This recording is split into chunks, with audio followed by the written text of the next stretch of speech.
y'all, I'm Bailey and welcome to Cooking with Shindle. Today we're making monster cookies, or in other words, we're doing our summary of learning for ECS 110, but in a fun way. So first, we're going to put in half a cup of really messy butter into our handy machine here. Then we're going to add, so this butter is like racism. It's the thing that nobody really wants to talk about or admit that's going on, but it's always in their baking. Nobody ever admits that it's in their baking, but it's there. It's just like in a race. I always thought that to be a good person meant that you weren't racist, but I've learned throughout this course that that is not the truth. Just because you're a good person doesn't mean you're not racist, because it's a socially constructed thing among dominant groups. Next is brown sugar. Half a cup. These are like the minority groups of our society. Although minorities could be people with disabilities, people in the LGBTQ community, so on and so forth, I'm going to focus on people of color. I always thought that to be a good person meant you didn't see people of color. It didn't matter if they were polka dotted. It didn't matter if they were blue or green. You seen them for the person, not for the color. But I've come to learn that who are we to judge if they all want to be seen as the same? That doesn't mean that they're the same person. And by saying that we see themselves as just good people instead of their color, really is saying, I'm just going to ignore anything about you that might make you different and might make you proud of who you are. And at first I had a really hard time trying to learn this, but now I've realized it's true.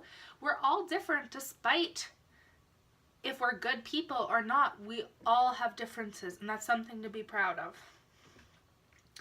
I also learned how Katia put it, that learning multiculturalism, although it's not necessarily a bad thing, it diminishes our Aboriginal education that should be being taught in school systems, and that's not being focused on as much as it should be, although it's mandatory across Saskatchewan.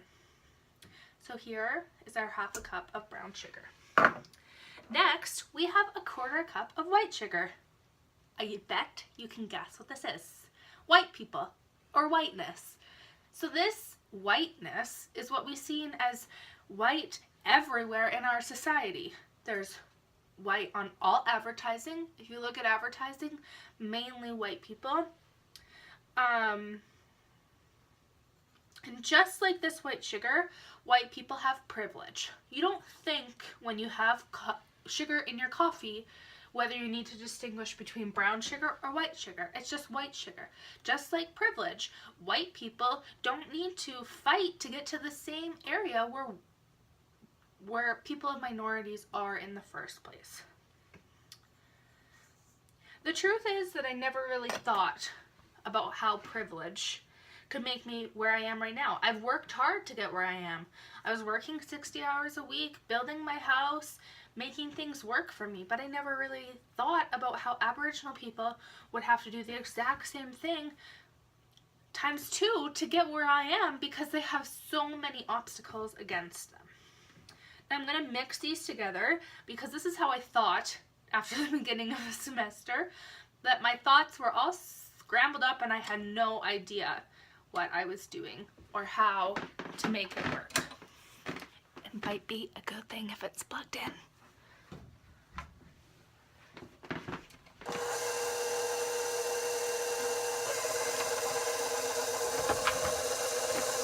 So next on my list is 3/4 of a cup brown sugar.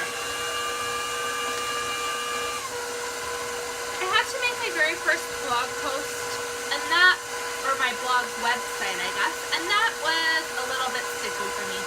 Just like peanut butter. Who likes peanut butter?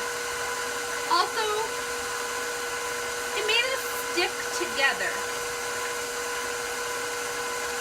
These blogs really made us understand where other people were coming from and be able to dig into what they were thinking, whether it be other women in the class, other men in the class, minorities in the class. And we also really really had to divulge into ourselves to come up with critical thinking that would make our own blog posts memorable. So 3/4 of a cup peanut butter.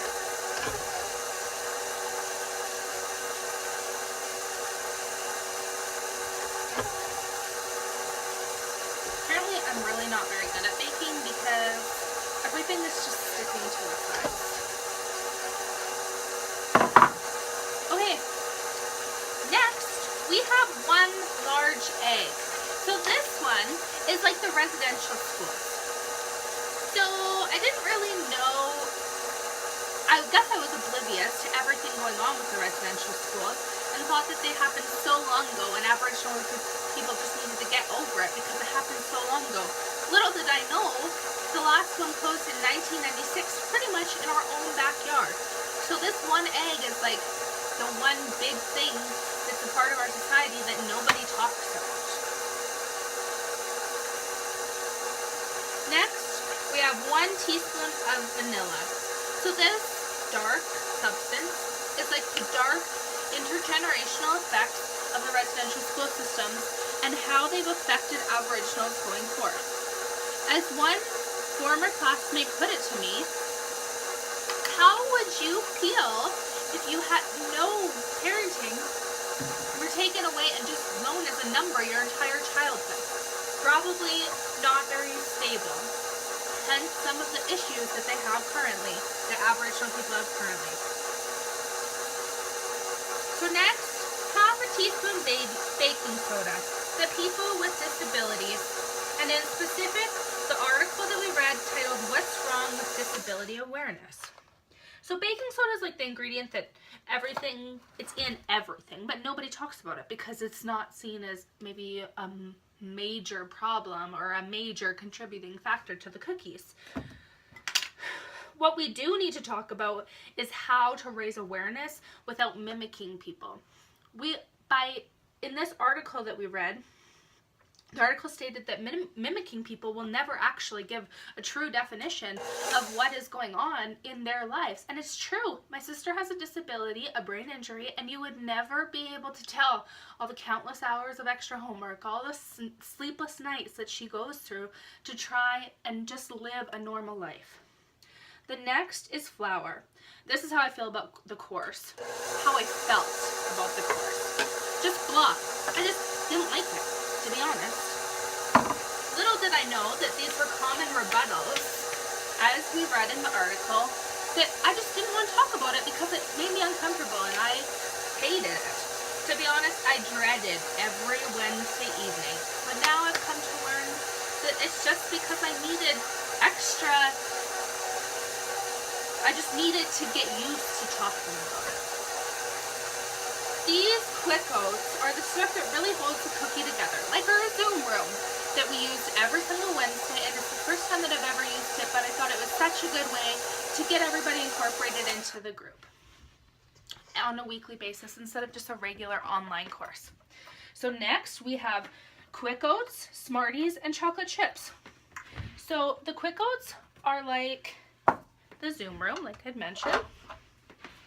The Smarties, those are like the normative narrative. So did you know that Smarties in Canada are these delicious candies that we have here? Yeah, these candy chocolate things.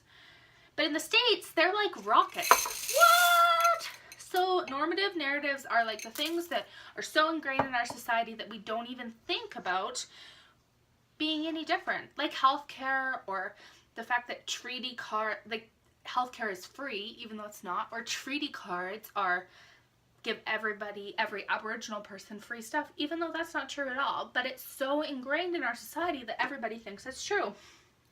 Lastly, chocolate chips. This is our final ingredient. It's like being an ally. They don't need to take over the M&Ms. They don't need to defend the M&Ms. Actually, they do need to defend the M&Ms, but they don't need to speak for the M&Ms. This is our chocolate chips, and all that they do is be educated, know what's going on, speak up when they need to, but not speak for the M&Ms, just like any other person of minority. So now we're just going to roll these and bake them, and then put them in the oven. So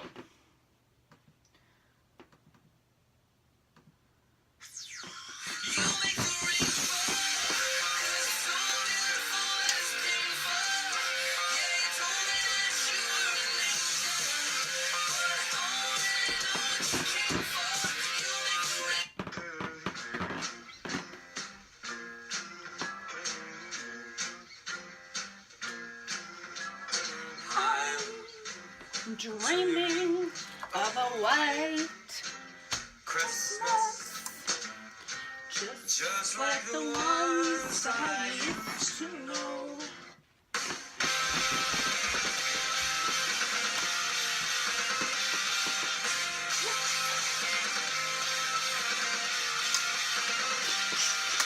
No, sir!